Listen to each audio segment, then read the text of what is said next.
بسم الله الرحمن الرحيم الحمد لله رب العالمين والصلاة والسلام على أشرف الأنبياء والمرسلين محمد رسول الله صلى الله عليه وعلى آله وصحبه وسلم تسليما كثيرا كثيرا. وقال تعالى: أعوذ بالله من الشيطان الرجيم بسم الله الرحمن الرحيم سبحان الذي أسرى بعبده ليلا من المسجد الحرام إلى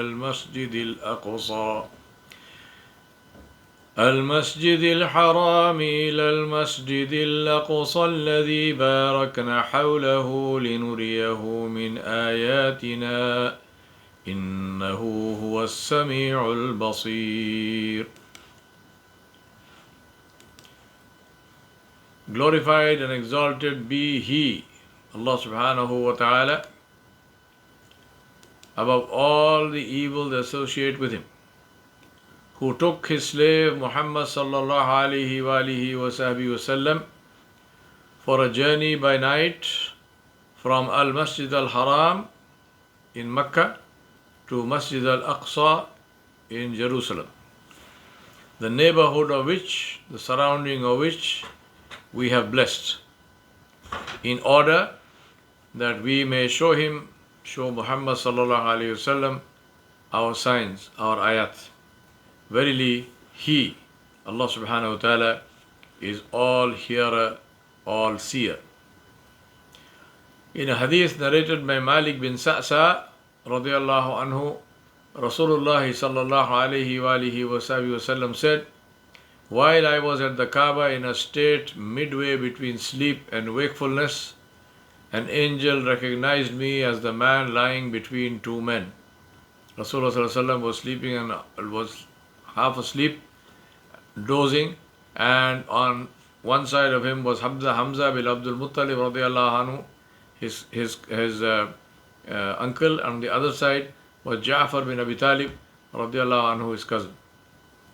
And Nabi Sallallahu Alaihi Wasallam continues, a golden tray full of wisdom and belief was brought to me, and my body was cut open from the throat to the lower part of the abdomen, and then my abdomen, the whole inside, was washed with Zamzam, and my heart was filled with wisdom and belief. Al-Buraq, a white animal, smaller than a mule and bigger than a donkey, was brought to me, and I set out with Jibreel alayhi salam. When I reached the nearest heaven, the first heaven, Jibreel alayhi salam said to the heaven's gatekeeper, open the gate. The gatekeeper asked, who is it? He said, Jibreel. The gatekeeper asked, who is accompanying you? Jibreel said, Muhammad sallallahu alayhi wasallam. The gatekeeper said, has he been called? Jibreel alayhi salam said, yes. Then it was said, he is welcomed. What a wonderful visit is his. Then I met Adam alayhi salam, and I greeted him, and he said, you are welcome, O son and prophet. Then we ascended to the second heaven, and the same set of questions was asked. In the second heaven, Rasulullah sallallahu alaihi wasallam said, I met Isa and Yahya alayhimus salam, who said, you are welcome, O brother and a prophet. Then we ascended to the third heaven, and it was the same set of questions which was asked. And then Rasulullah sallallahu alaihi wasallam said, there I met Yusuf alayhi salam, and I greeted him, and he said, welcome, you are welcome, O brother and a prophet. Then we ascended to the fourth heaven, and again the same set of questions were asked and answers were exchanged as in the previous heavens. There I met Idris alayhi salam and greeted him. He said, you are welcome, O brother and a prophet. Then we ascended to the fifth heaven, and again the same set of questions were exchanged as in the previous heavens. There I met and greeted Harun alayhi salam, who said, you are welcome, you are welcome, O brother and a prophet. Then we ascended to the sixth heaven, and again the same set of questions and answers were exchanged, and there I met and greeted Musa alayhi salam, who said, "You are welcome, O brother and a prophet." Then I proceeded on, and he started weeping. That is Jibreel alayhi salam. Musa alayhi salam started weeping, and on being asked why he was weeping, he said, "O Rabb, followers of this youth who was sent after me will enter Jannah in greater number than my followers." Then we ascended to the seventh heaven, and again the same set of questions were asked and answers were exchanged. And there I met Ibrahim alayhi salam, who said, "You are welcome, O son and a prophet." Then I was shown Al Baytul Ma'mur, Allah subhanahu wa ta'ala's house, which is above the Kaaba. I asked Jibreel alayhi salam about it, and he said, "This is Al Baytul Ma'mur. There are where 70,000 angels pray daily. They pray daily, they make tawaf daily, and when they leave, they never return to it, but always a fresh batch comes every day." Then I was shown Sidratul Muntaha, which is a tree in the seventh heaven, and I saw its namak, its fruits, which resembled the clay jugs of Hajar, which is a town in Arabia, and its leaves were like the ears of elephants, and 4 rivers originated at its root. 2 of them were apparent, visible, and 2 of them were hidden. I asked Jibreel alayhi salam about these rivers, and he said, "The 2 hidden rivers are in Jannah, and the visible ones are the Nile and the Euphrates." Then 50 prayers were enjoined on me. I descended until I met Musa alayhi salam, who asked me, "What have you done?" I said, 50 prayers have been enjoined on me.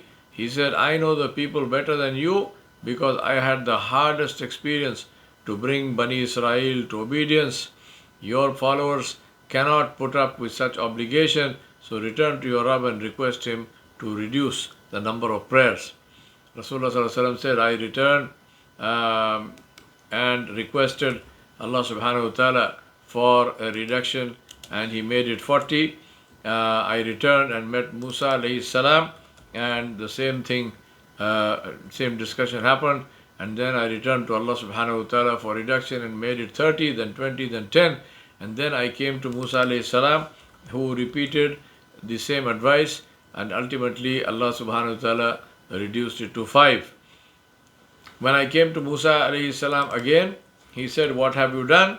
And I said, "Allah subhanahu wa ta'ala made it 5 only." He repeated the same advice. He said, "Your people cannot even do that." But I said, "I have surrendered to Allah subhanahu wa ta'ala's final order."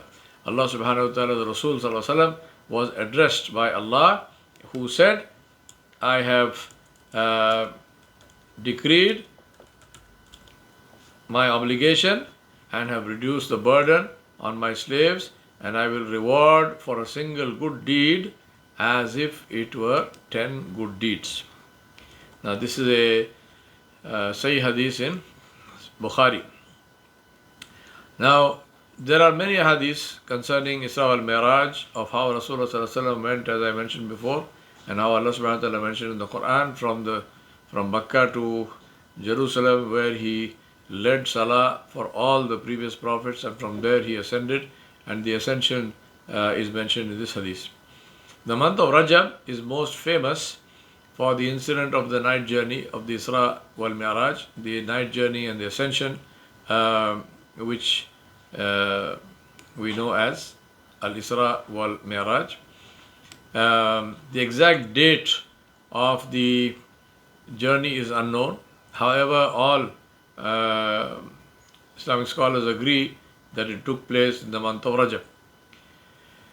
Al Isra refers to Rasulullah sallallahu alaihi wasallam's journey to Jerusalem, where he led all the previous prophets in Salah, and Al Miraj is his ascension to the heavens. Now, question is, therefore, what should we do about this? Is there anything to be done? Now, the event itself has two aspects. On the one hand, Al-Isra wal was something that Allah subhanahu wa ta'ala decreed and bestowed on Rasulullah sallallahu alaihi wasallam to comfort and honor him at a time when he was grief-stricken and sorely tried with hardship upon hardship from the Quraysh. This was after the what is known as the Am al-Huzn, the year of sadness, where he lost both his beloved wife Khadijat al-Kubra radiallahu anha, our mother, and he lost his greatest supporter Abu Talib, and also this was after his journey to Taif, where he was assaulted and he was wounded, and so on. So it was these were wounds, both physical as well as emotional and mental. So Allah subhanahu wa ta'ala, to comfort him, granted him this unique honor that Allah subhanahu wa ta'ala had not granted to any other human being before or after him. It brought great relief and renewal and resurgence in the spirit of devotion and da'wah that illuminated the heart of Muhammad sallallahu alaihi wasallam. As the culmination of this elevation, Allah subhanahu wa ta'ala granted his messenger sallallahu alaihi wasallam the unique gift of salah, which is the only hukum, the only command of Allah subhanahu wa ta'ala that was given above the heavens. Rasulullah sallallahu alaihi wasallam returned excited and thrilled and hugely energized. The first person he told the story to was his Abyssinian Sahabiya Ayman radiallahu anha, who was the nurse, who was his nurse when he was born, and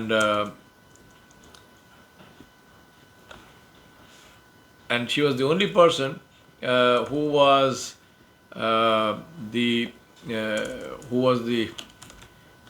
his companion all through his life, and she was with him from the day he was born to the day he passed away. Her response illustrates the second aspect of this miraculous journey. Ayman radiallahu anha, she said, Ya Rasulullah sallallahu alaihi wasallam, I believe you, but don't tell anyone else about this. He replied, but I have been commanded to tell the people about it. The second aspect of this miracle was that it was a huge test for the people in how well and how truly they believed in Allah and His Messenger sallallahu alaihi wasallam.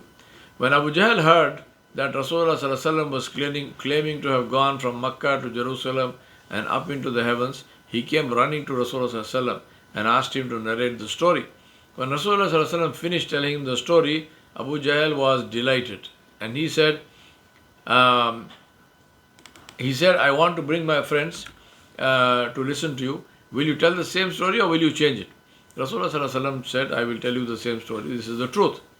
To make a long story short, a big crowd gathered, and when Rasulullah sallallahu alaihi wasallam told the story of his journey, not only did the mushrikeen mock him and they laughed and so on, but some Muslims also apostated and left Islam.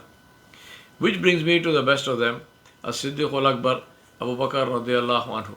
He was not present in this gathering. Someone went and told him, this is what your friend is saying. What do you say? He replied, if he said it, I believe. They asked him, how can you believe such a story? He said, we already believe something much more. We believe in Allah, in the Day of Judgment, in Jannah, in Jahannam, and more, all without seeing. So what is so difficult about believing this? Which brings me to us. Because Al-Isra wal was an honor for Rasulullah sallallahu alaihi wasallam and a test for his ummah and all of humanity. That test continues. There are three questions in this test. The first one is, do we believe in Allah subhanahu wa ta'ala and His power that He can do anything? Number two, do we believe in our meeting with Allah subhanahu wa ta'ala? Number three, are we willing to show our belief and allegiance by honoring the gift that Allah subhanahu wa ta'ala sent for us with His Messenger sallallahu alaihi wasallam, which is the Salah. May Allah subhanahu wa ta'ala help us to stay on the right path. Today we see Muslims arguing about Al-Isra wal in different ways, some bordering on denial or trying to explain it away in terms of their limited understanding. That is why I call this a test of our belief in Allah. My answer to anyone with doubts is, do you believe in Allah? Do you believe that He has the power to do anything He wants? Do you believe that He created all natural laws and can change whatever He can? Then what's the problem with believing that Rasulullah Sallallahu Alaihi Wasallam went on Isra wal? Remember, my brothers and sisters, this is the question of our Aqidah. And to deny Al-Isra wal-Mi'raj is kufr. Let us take the position of Abu Bakr as-Siddiq and say, Radiallahu anhu, if he said it, I believe. He said it, and his Rabb also said it, and so I believe. The second test is about Salah. Some people ask, how should we celebrate Al-Isra wal-Mi'raj? I say, celebrate it the way Rasulullah Sallallahu Alaihi Wasallam celebrated it. He didn't hold annual celebrations on the 27th of Rajab. He didn't get people to sing Anashid, nor did he narrate the story again and again. He honored the gift that Allah subhanahu wa ta'ala gave him, and through him, Allah gave us that gift. And that gift is Salah. Rasulullah Sallallahu Alaihi Wasallam prayed without fail, even when until his last day, when he had to be brought to the masjid on his insistence with two people helping him to stand. He never left Salah ever for any reason.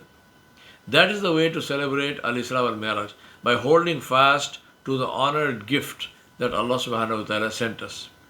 Buraidah radiallahu anhu reported that Rasulullah sallallahu alaihi wasallam said, the covenant, the line, Al-ahadu alladhi baynana wa baynahum as-salah, faman aradaha faqad kafara.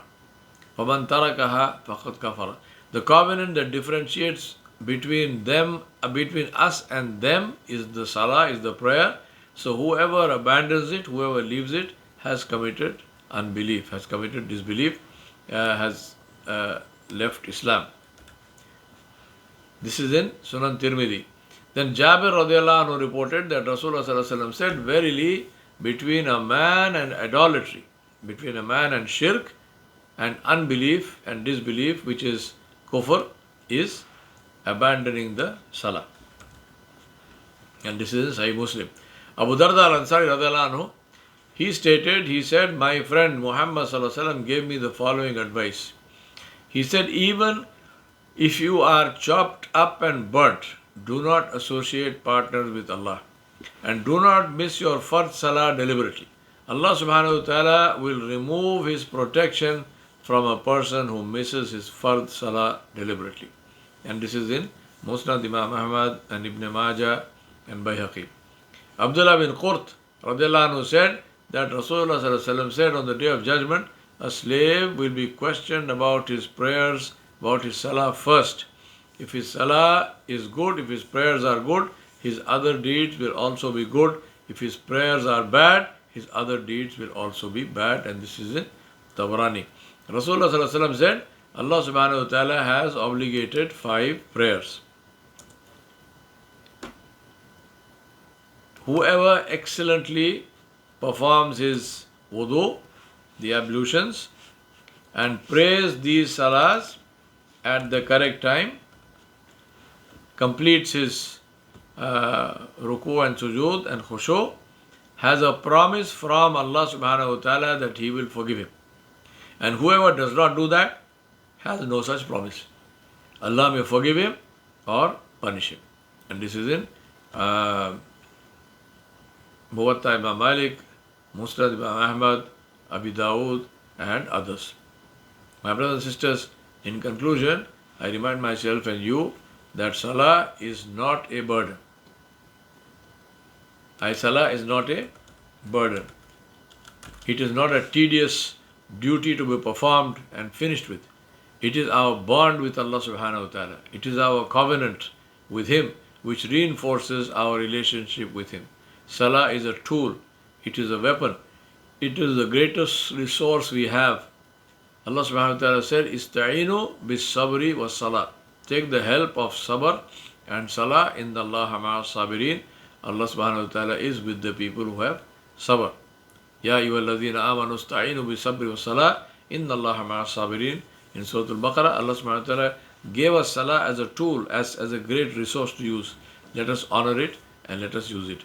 ربنا ظلمنا أنفسنا وإن لم تغفر لنا وترحمنا لنكونن من الخاسرين ربنا فاغفر لنا ذنوبنا وكفر عنا سيئاتنا وتوفنا مع الأبرار وصلى الله على نبي الكريم وعلى آله وصحبه أجمعين برحمتك يا أرحم الراحمين والسلام عليكم ورحمة الله وبركاته.